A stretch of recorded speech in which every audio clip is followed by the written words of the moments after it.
অনেক মানুষ দেখবেন প্রশ্ন করে মালাকুল মউত একসাথে এতগুলা মানুষের জান কিভাবে কবজ করে, প্রশ্ন করে না? এখানে 10 জন, ওইখানে 10 জন, আমেরিকা 50 জন, বাংলাদেশে 100 জন, এট এ টাইম মানুষ মারা যায়। এতগুলো মানুষ কিভাবে মালাকুল মউত একা মানুষের জান কবজ করে? মালাকুল মউত আল্লাহর নবীকে বলতেছেন, ওগো নবীজি, একটা মানুষের হায়াতের জিন্দেগি যখন শেষ হয়ে যায়, আল্লাহ তাআলার আরশে আজিমে একটা গাছ আছে, ওই গাছের সাথে এক পাতা আছে, প্রত্যেকটা পাতায় পাতায় এক একটা মানুষের হায়াতের জিন্দেগি লেখা থাকে।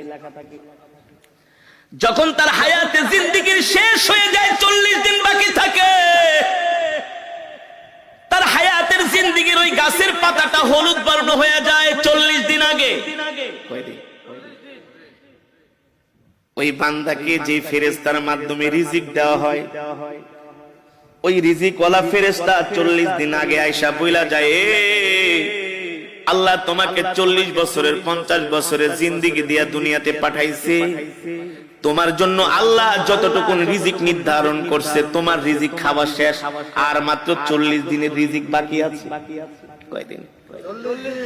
আবার যখন এইভাবে করে একদিন, 2 দিন, 3 দিন যেতে থাকে,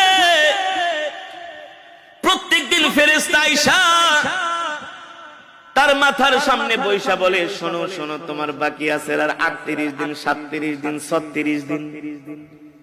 দেখেন আমার সাথে আপনাদের কথাগুলো মিলে কিনা? যখন একটা মানুষ ইন্তেকাল করবে, তার 40 দিন আগেই দেখবেন তার কথাবার্তা সবকিছু একটা পরিবর্তন চলে আসে, খাওয়া দাওয়ায় পরিবর্তন চলে আসে, খেতে পারে না। যেই মানুষ আধা কেজি চাউলের ভাত খায়, 1 কেজি চাউলের ভাত খায়, আধা কেজি গরুর গোশত, 1 কেজি গরুর গোশত খেয়ে ফেলে, ওই মানুষ দেখবেন 1 মুঠা ভাতও খেতে পারে না। তার সামনে খাবার দিলে আর খাবার ভালো লাগে না। যেই মানুষ 1-2 গ্লাস দুধ খেয়ে ফেলতো, সেই মানুষকে চামিচ দিয়ে দুধ খাওয়ানো হয়। যেই মানুষ 1-2 হালি কমলা খেয়ে ফেলতো, তাকে একটা কমলার খোসা মুখে নিয়ে একটু রস খাওয়ানো হয়। কারণ কি রে ভাই? কারণ কি? আল্লাহর নবী বলেন, আল্লাহ তাআলা তার জন্য যতটুকু রিজিক নির্ধারণ করেছিলেন, তার রিজিক শেষ, বাজেটে আর তার রিজিক নাই। আর মালাকুল মউত আয়েশা বলে, শোন, তোর বাকি আছে আর মাত্র 3 দিন। 40 দিনের থেকে কয়দিন? দেখবেন একটা মানুষ মৃত্যুর 3 দিন আগে তার কথাবার্তা আরো চেঞ্জ হয়ে যায়। আত্মীয় স্বজনকে দেখলেই তাকায় থাকে, এক পলকে তাকায় থাকে, দোকানের দিকে যে তাকায় থাকে, বাড়ির দিকে যায় তাকায় থাকে, সম্পদের দিকে যায় তাকায় থাকে। কারণ আস্তে আস্তে পৃথিবী তাকে ছেড়ে দিতেছে। আল্লাহ আল্লাহ, মালাকুল মউত আয়েশা বলে, তুই এখনো কি তওবা করস নাই? তোর মাত্র আর 3 দিন বাকি আছে। এই 3 দিনের বেশি আর দুনিয়াতে থাকতে পারবি না। তুই তোর গুনার জন্য আল্লাহর কাছে ক্ষমা চা। তখনই দেখবেন ওই মৃত ব্যক্তি যে ইন্তেকাল করবে, 3 দিন আগে তার সন্তানদেরকে ডাকে, কথার মধ্যে একটা পরিবর্তন, আবেগী কথাবার্তা বলে, বাবা রে, আমি যদি চলে যাই, তোর মাকে দেখা রাখিস, তোর ছোট বোনটারে দেখা রাখিস। আমি যদি মারা যাই, আমার ছোট ছেলেটারে তোরা কষ্ট দিস না। বলে কি বলে না? আস্তে আস্তে করে একটা পরিবর্তন চলে আসে, তার একেবারে খাওয়া দাওয়া বন্ধ হয়ে যায়। শরীরের নার্ভ গুলো, শরীরের পার্টস গুলো আর আগের মতো কাজ করে না। কারণ সে মৃত্যুর জন্য তৈয়ার হচ্ছে। যখন তার হায়াতের জিন্দেগির পাতাটা একেবারে হলুদ বর্ণ হয়ে যায়, আর মালাকুল মউত আয়েশা তার সামনে হাজির হয়ে যায়। যদি নেককার হয়, স্ত্রীকে বলে, আমাকে কালেমা শরীফের তালকিন দাও। যে নেককার হবে, মুমিন হবে, আল্লাহর নবী বলেন নেককার মুমিন মৃত্যুর আগে সে জানতে পারে। এই কারণে সন্তানদেরকে বলে ওই জায়গায় আমাকে কবর দিবা, ওই জায়গাটার মধ্যে আমার জন্য কবর খুঁজা রাখবা। আর শোনো শোনো, আমার মৃত্যুর পরে বেশি দেরি করবা না, তাড়াতাড়ি আমাকে কবরে ঢুকাই দিবা। আমার মৃত্যুর পরে আমার জন্য কান্না করবা না, কান্না করবা না। যদি আমি সন্ধ্যায় মারা যাই, এশারের আগে আমাকে কবর দিয়া দিবা। এভাবে নসিহত করে, নসিহত ওসিয়ত করে। কারণ কি? কারণ কি?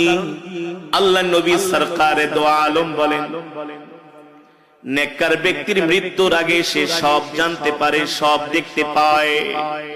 এ কারণে একজন জান্নাতি মানুষ সব সময় মৃত্যুর জন্য তৈয়ার থাকে, প্রস্তুত থাকে। ঠিক কিনা বলেন?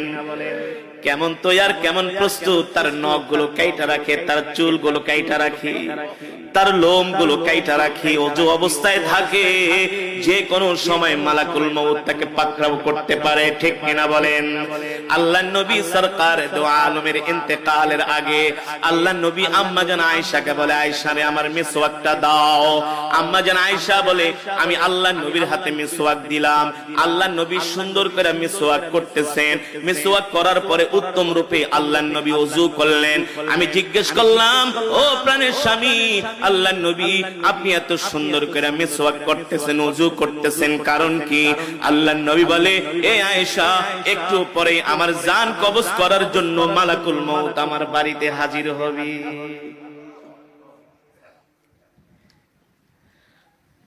মৃত্যু এমন একটা কঠিন বিষয়, আল্লাহ তাআলা বলে এই মৃত্যু থেকে কেউ বাঁচতে পারে নাই, তোরাও বাঁচতে পারবি না রে বান্দা। এবার আল্লাহর নবী জিজ্ঞেস করে, মালাকুল মউত, আপনি এতগুলো মানুষের জান কিভাবে কবজ করেন? মালাকুল মউত বলে, গো আল্লাহর নবী, আপনার সামনে যদি একটা পেয়ালা থাকে, আর ওই পেয়ালার মধ্যে যদি হাজার হাজার পিঁপড়া থাকে, আপনি চাইলে একটা পিঁপড়াও মারতে পারবেন, চাইলে 100 পিঁপড়াও একসাথে মারতে পারবেন। পারবেন না?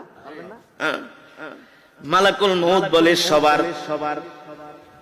সবার চেহারা আমার সামনে উপস্থিত থাকে। যখন তার হায়াতের জিন্দেগীর পাতাটা যখন হলুদ বর্ণ হয়ে যায়, আমি মালাকুল মউত তাকে আস্তে আস্তে করে সতর্ক করি। দিন যায়, দিন যায়, রাত যায়, আমি তাকে সতর্ক করি। যখন তার একেবারে হায়াতের জিন্দেগীর পাতাটা আস্তে করে জমিন থেকে, আস্তে করে গাছ থেকে খসে জমিনের দিকে আসে, তখন আমি মালাকুল মউত তার জান কবজ করার জন্য তার বাড়িতে হাজির হই। হইতে পারে সেটা দুপুর বেলা, হতে পারে সেটা রাত 3টা 5 মিনিট। ঠিক কিনা বলেন? অনেক মানুষ দুপুরে মারা যায়, যায় না? দুপুর 2টা বাজে মারা যায়। আমরা মনে মনে বলি, আহ, লোকটা দুপুরের খাওয়ানো খাইতে পারলো না। আরে আল্লাহ চাইলে তো তাকে দুপুরের খাবারটা খাওয়াই মরণ দিতে পারতেন। ঠিক কিনা বলেন? আল্লাহ বলেন, না না না, ইদা জা আজালুহুম লা ইস্তাখিরুনা সাআতাও ওয়া লা ইস্তাকদিমুন।